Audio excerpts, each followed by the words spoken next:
ભક્તિમાં મસ્ત રહીએ. આ લાલચની ભક્તિ નથી, આ આત્મકલ્યાણની ભક્તિ છે. મનુષ્ય જન્મ માંડ મળ્યો છે, બધા જાણે છે. નરકની યાતના ભોગવતા હતા આપણે, નરકના કીડાની માફક. અનેક માઓના પેટમાં નરકમાં રહી રહી અને માંડ અવસર પ્રાપ્ત થયો મનુષ્ય જન્મનો, આમાંથી છુટકારો મેળવવા માટે. અરે જો આમાં દરેક જન્મમાં ખાધું પીધું પહેર્યું, જીવન જીવ્યા, બાલ બચ્ચા પેદા કર્યા, રહેવાની જગ્યાઓ બનાવી અને મોત આવીને મરી ગયા. આ જન્મમાં બી આપણે એવું જ કરીએ. શું કમાયા? અરે જિંદગીમાં શું શું કમાયા એનો સરવાળો માંડજો. સારું શું કમાયા, ખોટું શું કમાયા? વેર ઈર્ષા નફરત કાવા દાવા રાજનીતિ ખેલી અને શું કમાયા? અરે એ બધું બાજુ પર મૂકી રહી સાચા સંતોનો સંગ કરી બાબા હરદેવના જ્ઞાનને પચીને જીવન જીવ્યા અને શું મેળવ્યું? આનો સરવાળો બાદ બાકી માંડજો. નરકની યાતનામાંથી છૂટવાનો માર્ગ બતાવી દીધો. માગવાની જરૂર પડતી નથી. આ અંદર બેઠો છે, અંતર્યામી છે. કઈ વાતની રૂકાવટ છે, કઈ વાતની ખોટ છે, સદગુરુ જાણે છે. વગર માગે જે માં બાળકના કયા વગર માના હવાલે હોય છે, બાળક કઈ કહેતું નથી. તો આપણે બી કહેવાની જરૂર નથી. જો અગર બાબા હરદેવને ભગવાન માનતા હોય તો, અને આ ભગવાન છે છે છે, આમાં કોઈ મેક શંકા રાખવાની જરૂર નથી. અરે કૃષ્ણ દ્વાપરનો ત્રેતાનો આરામ છે, કળિયુગે હરદેવનું જ નામ છે. સ્વામી ત્રણે લોકનો છે સદગુરુ. અરે નર રૂપે આ નારાયણ છે સદગુરુ, છે સ્વયં ભગવાન પૂરણ સદગુરુ. તપાસીને જોયો છે. સતયુગમાં બી હતો, આકાર અલગ હતો. આ નિરાકાર સાકાર રૂપ લે છે, આકાર ધારણ કરે છે. સતયુગમાં બી લીધો તો અને પ્રહલાદ ને બચાવ્યો, ઉગાર્યો તો. વિષ્ણુનું રૂપ ધર્યું. ત્રેતામાં રામનું રૂપ ધર્યું, ધનુષ બાણ લઈને. મેં શબરીને નવદા ભક્તિ આપી. જ્યારે મા બાપનું વચન પાળવા જંગલમાં નીકળ્યા, કંઈક નો ઉદ્ધાર કરી દીધો. દ્વાપરના કૃષ્ણના રૂપે આવી અને કંસ જેવા કંઈક પાપીઓને માર્યા અને ભક્તોનો ઉદ્ધાર કર્યો.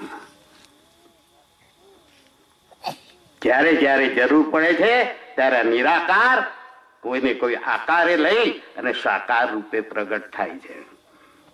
આપણે ઓળખી શકતા નથી, પણ જેને અક્કલની આંખ ખુલી છે, જુએ છે, તેને ખબર પડે છે કે આ તો ત્રિલોકી નાથ છે.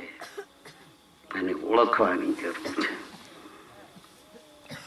આને ઓળખવાની આંખ જે છે, જ્ઞાનનું નેત્ર છે, એ ગુરુ ખોલે છે. જ્યાં સુધી આ ત્રીજું નેત્ર બંધ છે ત્યાં સુધી ચામડાની આંખથી આકારોને જુએ છે.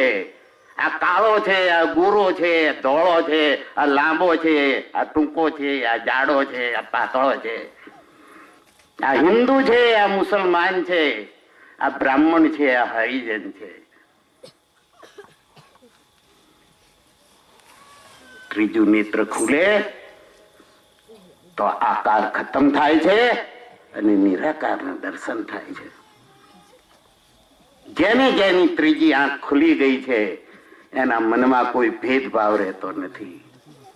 એ કોઈની નિંદા નફરત કરતા નથી. હર માનવમાં સદગુરુનું રૂપ જોઈ અને એની સેવા સત્કાર કરે છે. સંત એને કહેવાય કે જે સદગુરુના આદેશ ઉપદેશને જીવનમાં ઉતારે છે અને એ પ્રમાણે જીવન યાપન કરે છે. એ કોઈની નિંદા નફરત કરતા નથી. સદગુરુ જોડવાનું કામ કરે છે, એનો સંત પણ જોડવાનું જ કામ કરે છે. પણ જે સદગુરુનો સંત નથી એ જ તોડવાનું કામ કરે. એ કાવા દાવા કપટ કરે. સદગુરુ આવું શીખવાડે નહીં આપણને. તમે માનવ માનવને જોડો ભાઈ, અરે જોડો ભાઈ ના તોડો ભાઈ. તમે માનવ માનવને જોડો ભાઈ. દિલથી દિલ જોડો, પ્રેમ આપો. પ્રેમ આપો તો પ્રેમ મળશે. નિંદા નફરત આપો તો નિંદા નફરત મળશે. સુખ આપો તો સુખ મળશે અને દુઃખ આપો તો દુઃખ મળશે. તમારે શું જોઈએ છે એ તમારા હાથમાં છે. કોઈ આપનારો બીજો કોઈ નથી. આપણે જ કરવાનું છે અને આપણે જ ભરવાનું છે. સારા કર્મ કરો એ સોનાની બેડી છે. ખરાબ કર્મ કરો એ લોખંડની બેડી છે. પણ બંધન તો બંનેમાં છે. સારા કર્મ કરો એટલે બંધનથી મુક્ત થઈ ગયા એવું નથી. એ સોનાની બેડી છે. બંધન તો એમાંય છે. એને માટે જન્મ મરણ તો છે જ. બાબાજી કહે છે તમે જ્ઞાન લો અને જ્ઞાન પર ચાલો. તમારું આ જે આયુષ્ય છે એ સુખમય રીતે પસાર કરી જ્યારે શરીર રૂપી મકાન ખાલી કરો ત્યારે પોતાના નિજ ઘરમાં નિવાસ કરી દો અને જન્મ મરણની જે યાતના છે એ ભટકન છે એને ખતમ કરી દો અને નવી નવી માના પેટની અંદર જે નરકમાં સડવાનું છે એનાથી મુક્ત થઈ જાઓ. જેના પક્ષે પરમાત્મા હોય, સદગુરુ હોય, નિરાકાર હોય, એની હાર જીવનમાં કદી થતી નથી. એ જીવનમાં કદી પાછો પડતો નથી. એક જોઈએ છે કે અનેક જોઈએ છે? આપણે બી એ જ નિર્ણય કરવાનો છે. આપણે એક પ્રભુ પરમાત્મા નિરાકાર સદગુરુ જોઈએ છે કે પછી આ બધી માયા જોઈએ છે? ને વિચાર કરવો, માયા મિથ્યા છે અને પરમાત્મા સત્ય છે. સત્ય આવતું જતું નથી, કાયમ ધાયમ રહે છે અને માયા મિથ્યા છે. આપણો પાર ઉતારો આપણા ગુરુ સદગુરુ પરમાત્મા નિરાકારથી થશે. એને પકડી રાખવાનો છે. મિથ્યા માયાના મોહમાં પડવાનું નથી, લાલચમાં પડવાનું નથી.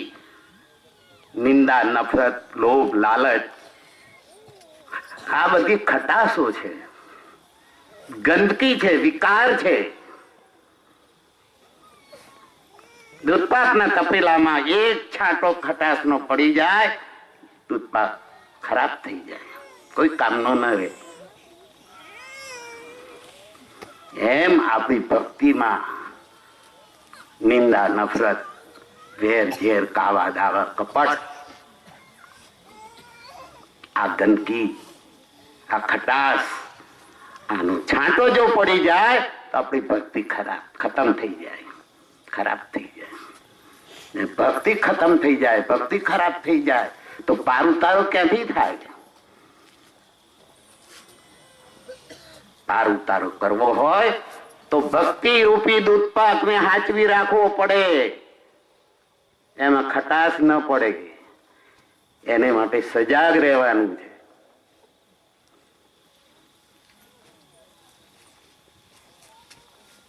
ભક્તિને પાકી કરવાની. સાત સંગજી